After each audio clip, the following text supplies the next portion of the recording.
So after you were able to kind of break down a little bit what you saw and maybe distance yourself, what you mentioned maybe doing things differently, whether it be switching or whatever. What did you glean a little bit from your film review of how you guys handled the perimeter and the switching yesterday? I guess I'm kind of go off track here. I think one of the biggest things was transition. Transition defense for us. I think they had 25 points in transition, and then the free throw line. We got to keep them off the free throw line. They probably missed one free throw, and that's huge. So I think the disparity in that would help us out in that situation, and then switching it up on Chris and Book, trying to make them uncomfortable, not give them a steady diet of the same thing, and doing that from the beginning of the game. So there will be some minor adjustments tomorrow. Ramona? Hey, Jrue, I'm just wondering how your game changes when Giannis plays versus when he doesn't play. Like, what are the keys that you have in your head, and sort of what you have to how you personally adjust? Right. Picking my spots to be aggressive, and I think sometimes it's gotten me in trouble. I got to be aggressive from the beginning of the game. Sometimes it gets just a bit difficult, or it's just a bit different. Again, because we have another ball handler and somebody who's great in transition and makes plays for others. So sometimes rhythm can be off, but I just got to continue to be aggressive. Good, Eric. Do you feel like you guys passed up some looks, like open? Yeah. Bud showed those to us. Just gotta let them fly, I think some of the times when you feel like they're swarming and they're contesting fast, you want to get a better shot, but that essentially is the best shot. PJ is just in here. We're talking about like the idea of like a soft switch and like how easy you give it up or don't give it up. What's your mindset kind of going into a series and then as the series progresses in that regard? Like, is game one where you're like, hey, I'm supposed to switch here, let's do it and see how it goes, or the kind of how do you approach it? I mean, I don't want to say it's like a figure it out, but it's just kind of like this is the game plan and we're going to go with the game plan, and if that doesn't work, we'll adjust. Sometimes it's in game, sometimes it's the next game. But again, I think we kind of figured that giving those two guys the same dose of action or defense doesn't work. Kellen, go ahead, please. Hey, Jrue, as a man who knows defense pretty well yourself, what have you seen from Devin and in game one and just watching the film of him this year in terms of how he's improved? Yeah, he's. I think not only him, but as a team, they play defense well together. Defense isn't an individual sport, so I think the way they load the paint, especially DeAndre Ayton down there, just kind of anchoring that, and him always being around the basket it makes it tough to see driving lanes. It makes it tough to go in there and even have easy layups. So they do a great job of packing the play and playing defense together.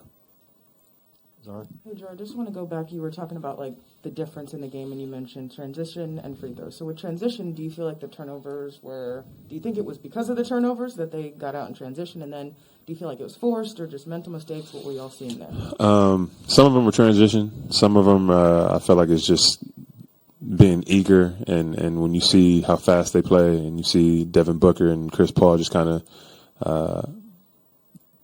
going fast through the lane, you try to double team or do something, and you kind of get out of character. I think for the most part, in transition, we have to be solid.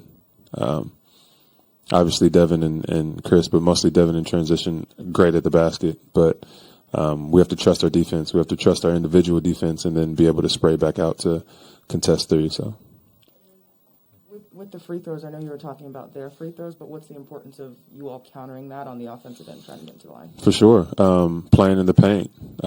Their defense does try to take that away. Again, like I said earlier, they pack the paint very, very well, but we got to be smart, sell it a little bit, but we have to be in the paint a lot more. I feel like every series that we played in, the games that we've won, we've been the best in the paint and scoring in the paint, so that's what we have to continue to do.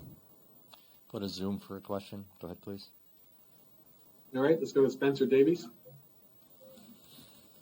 Spencer Davies, basketballnews.com. Hey, Jrue, how do you kind of toe the balance between, getting a good shot and make sure you don't pass it up, but also being patient within your offense, especially against such a defensive team that's disciplined? Yeah, really just take your time. Not everyone is going to be perfect. Every situation is going to be perfect, but just trust in yourself, believe in your ability, and let it fly. Eric, go ahead, please. Final two. Sorry, this might sound dumb, but I'm going to ask it anyways. What is it about, I think Book and CP are really good at the pump fake and, making it believable.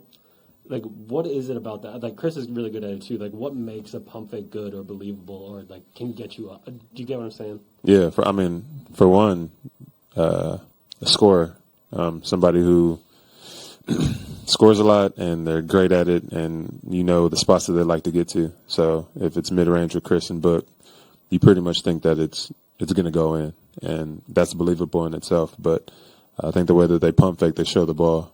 They show the ball. You can see their eyes. They make it believable in that way. So it's not only their actions, but it's the way they move. They showing ball and all that. So it makes it super believable. Go to Jim for the final question. You guys have had to grind for offense. I mean, I'm thinking going back to 86 points in Game 3 against Brooklyn.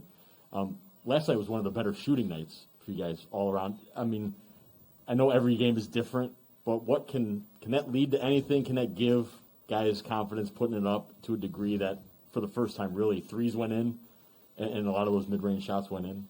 Yeah, I don't think we're super unhappy with our offense. I think that we feel like we can be better defensively. And it's an individual and a team effort where we all feel that way.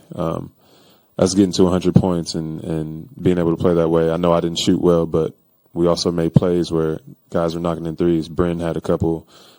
Brooke was knocking them in. Pat had some key threes. So I wouldn't say offensively we're necessarily disappointed in that. I think we did okay. We can do better, but our most I guess what we're really focusing on today was our defense. And every day we got to grind it out. We played some of the best scorers, and we've done different things in different situations. So we've literally shown that defense wins games. Thank you. Appreciate it.